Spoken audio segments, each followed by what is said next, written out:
Hey, everybody. Today we're here with Austin, and he's one of the developers at Tandem Diabetes Care. And we're going to ask him a few questions about what it's like to be an engineer. So welcome, Austin. Thank you. Thank you for having me. All right. Yeah. Hey, can you walk us through the process of how you became an engineer? So kind of start with why did you choose engineering? How did you get educated for engineering? Just kind of walk us through that. Yeah, absolutely. So I did not take your classical route. I went to a community college um, after not going to school for a while and just did well at math, did really well at math, and kind of had a counselor say I should go into engineering, and so I went into engineering. I transferred to UC Riverside where I finished my undergrad. Um, then got picked up at a startup company there as a late junior year, early senior year, and then they hired me after I graduated, and then they ran out of money, and Tandem hired me. Okay. Hey, so tell me about that. You said they first hired you when you were a junior. What was that like? That was a really cool experience. It was a very small company. I was going in there and just doing, very, very small tasks at first. And they had me calibrating their system. Uh, and then as I evolved into more of a, I guess, starting level engineer as an intern, as I Mhm. evolved from an intern to an entry level engineer, they had me start to pick up more, design tasks, design this, look Mhm. look at this data. Um, so it was nice to still be in school and still have that, evolution into becoming an engineer. Yeah. Okay. And how many hours a week were you working when you were a student? Um, no more than 20. I think I would cap out at 20. Most weeks I would say like 10 to 15. Uh, and what was that like? I mean, were there times when you were just going insane from like, I've got to go to work, I've got to get my classes, or was it pretty manageable? It was pretty manageable. The nice thing about working for engineers is they've all been in engineering school, and Hmm. they understand that, school is important. Even though they do expect a lot out of you, they also are appreciative that you're finishing your degree. Yeah. Yeah. Good comment. Well, hey, when you think about your degree, particularly at Riverside, UC Riverside, what were some of the most helpful classes you took? um I mean, I took so the class that kind of steered me in the direction I'm going in right now. I was a biomedical engineer, and I took a medical device class where we kind of, it was a very high level class where we kind of got into the detail of how different medical devices work. Hmm. Um, and from there, I started taking more of, a more classical engineering route with the EE classes, and then computer science classes. So, I could develop medical devices as opposed to just Yeah. knowing how they work. So then you were a biomedical engineer, but you graduated with some very specific skills. Yes. When you think about your skills, what are your skills? So I spent ever since I took that medical device class, I did not take any more of the classic biotechnology classes, which are Mhm. more, geared towards, designing proteins, designing different RNA strands, stuff like that. So I started taking much more, EE classes. So my whole senior design was, people were coming up with different immunoassays to detect certain molecules Mhm. in fluids. I took on a whole Arduino project where I developed a device used for surgery that would monitor the doctor's hands and how much force they were putting on the patient during surgery. It's a really cool project. I got a lot of help from the EE department and the Hmm. computer science department. Um, yeah, and I would say I graduated with a much more in-depth knowledge of electronics than anybody else in my class. Yeah. Okay. Yeah. And, I know you talk often about Arduino, and it's been fun as I've been teaching this class, kind of bouncing things off you and getting your perspective. Was it that class that developed your love of Arduino, or had you already been using it, or when did you start programming Arduinos?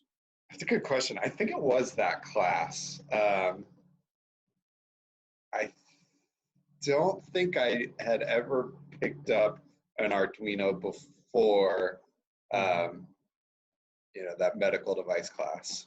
Yeah.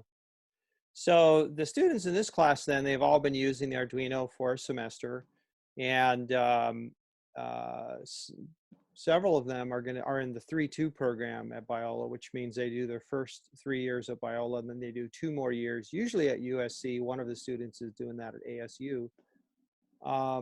So as you think about those students who are going to go on to other schools, SC, ASU, and whatnot, and you think about Arduino, do you have any recommendations, or what would you say to those students?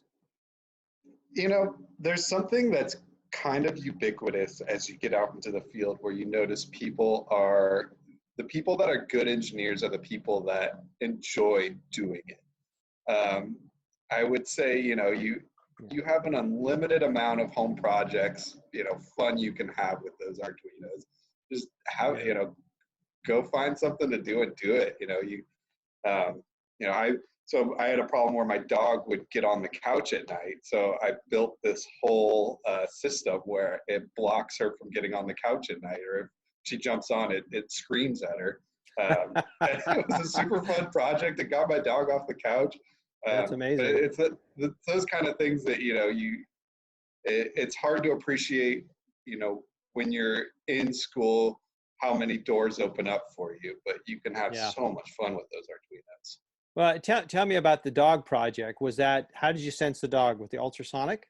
Yes, yeah. So I Okay. had 4 ultrasonic sensors wrapped around the couch. Okay. And then how did you scream at it, with one of those piezo buzzers, or what? Yeah, yeah. I Okay. used a piezo buzzer. So there's an ultrasonic sensor and a buzzer in the kit the students have for this class. So yeah, you Yeah, guys are all set to to do yeah, that. And then you had 4 ultrasonic sensors. Okay, fantastic. yeah. I think the range of them is only like it's like 3 feet, and I figured out that I could have gotten away with 3. I used 4, Uh-huh. but yeah, you needed to cover the whole range of the couch, or else my dog would have figured out the holes in the Right, system. right. Oh, that's pretty cool. And do you remember the details of that? What did you do? Like, read one, then, and then sort of close down that channel and open another software channel, and then like that? Or did you actually have 3 channels open at the same time?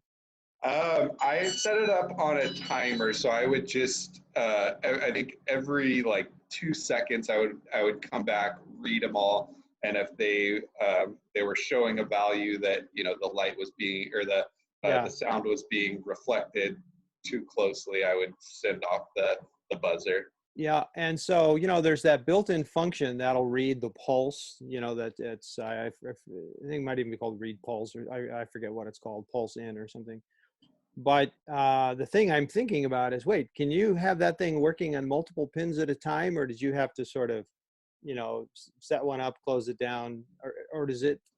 And if you don't remember, that's Uh, fine. I actually don't I know. That's a real question. I don't know the answer. Yeah, I don't remember how I did it. I Mhm. I would imagine I did not reinitialize the pins each time I read them, Mhm. but I don't really remember. Oh, I don't know okay. if that's what you're asking.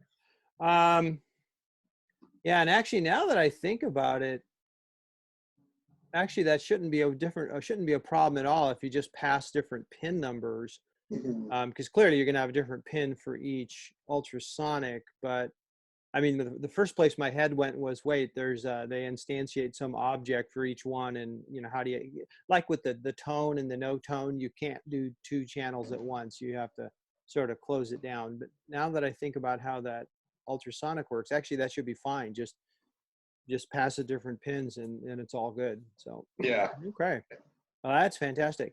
Well, okay, so you've got the attention of the class.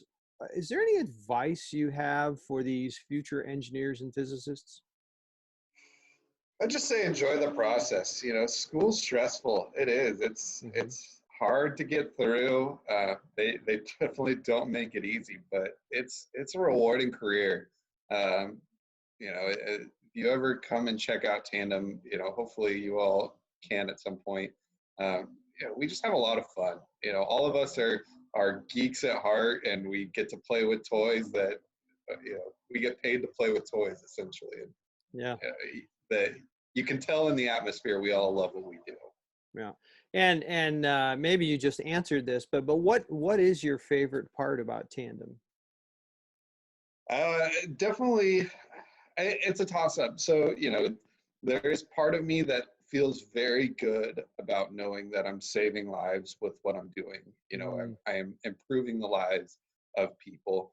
But then there's the other part that really just loves the culture of where I work. And maybe you can't separate those two. Maybe those two have a lot of overlap, but yeah.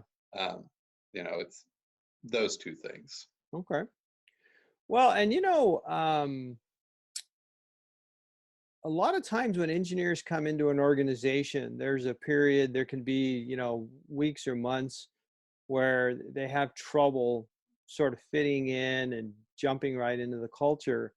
And as I think about your transition to Tandem, you were one of the quickest transitions I've seen. I mean, you were there and it seemed like within a week, it felt like you'd been there for a long time. What, well, first of all, were you aware of that? And if so, what were some of the things you did that made your transition so seamless? That's a good question. So we had hired a bunch of engineers at the startup at my last company, and one thing I realized is that whenever you walk into an engineering team, there's so much knowledge on that team. Nobody expects you to know everything the first day. Nobody expects you to know everything after your first 6 months. Hmm. Um, but if they give you a project, just do it the best you can. Don't worry about knowing everything. If you get stuck, ask for help. Um, there is a steep learning curve to becoming the most senior engineer on the team. It takes time. uh, Hmm. you're not going to walk in and be the most knowledgeable. It's just not possible. So just do what you can do, and enjoy the process. Hmm. Good, good comment. Um, Hey, let's talk. One thing too, when I think about you on the team, and actually I think the Tandem team's pretty unusual, the degree to which we people just simply get along. But what would you say in regard, or what would you say to an engineer who thinks like this? And this is actually how I thought when I went into engineering school. I remember telling my high school guidance counselor, I want to go into engineering so I don't have to work with people. And I saw going into engineering as a way of not having to work with people. What would you say to young Tom when he was thinking that? Whew, yeah, that's going to be a tough process for you because in general, engineering is a very team-oriented effort. I mean, Hmm. there's not very many engineers that can go through a career without working pretty closely with at least one or two other engineers. Um, I would say communication is a huge part of engineering. Um, you Mm. have to be able to talk about what you're doing and know what the person next to you is doing, and um, it's engineering is kind of a team effort. All right, good comments. Um, so that's fantastic insight. Now, we're just about done, but before we go, is there anything else you'd like to say to these future engineers and physicists? I would say just try to learn as much as you can. You know, you're at a time in your life where you have so much access to information. Um, you know, the way it was kind of explained to me was, you know, you're in school, you're filling up a toolbox for when you get out of school. You can use all these tools. So fill up that toolbox with as much Mm, stuff as you can, because you know, when you get out of school, they expect you to start doing things as opposed, you know, they're not paying you to learn every day. Uh, yeah. so learn as much as you can. All right. Well, thank you, Austin. I know the students will appreciate this, and I certainly appreciate you spending some time. Yeah, my pleasure. All Good right. luck, everybody. Okay. Well, thank you, Austin. We'll talk to you later. Okay.